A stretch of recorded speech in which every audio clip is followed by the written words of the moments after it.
Casimiro nagbitaw ng salita, sumikat si Sanchez dahil kay Alas. Ito at pag-usapan natin, pero bago ang lahat, pakisubscribe po ng channel ko. Huwag nyo na rin kalimutan i-click ang notification bell para lagi kayong una sa balita. Nalaban ang aasahan, balita sa mga pambato na isasalang, pasabog na video, lahat yan nandito.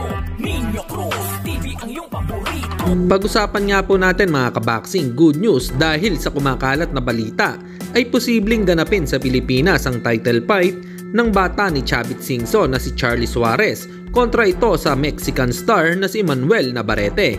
Balak na ganapin ang bakbakan ay sa buwan ng Disyembre taong kasalukuyan. Good news talaga ito kapag na-close deal para ito sa mga Filipino boxing fans. Ano po ang masasabi nyo dito mga kaboxing? Comment lang kayo sa ibaba.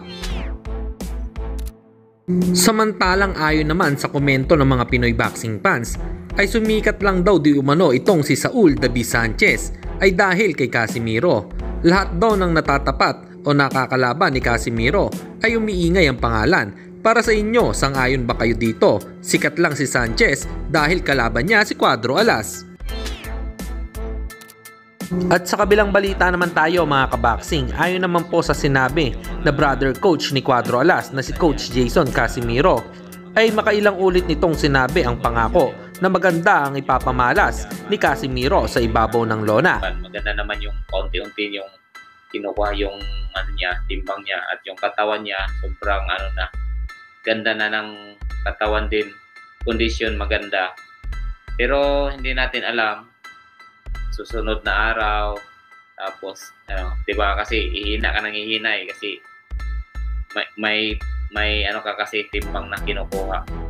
Pero yun yung ko ipapapromise ko sa inyo na pagdating ng laban ipapromise ko po na may makikita po kayong magandang laban na makikita ninyo sa kapatid ko na si Cuadro Alas.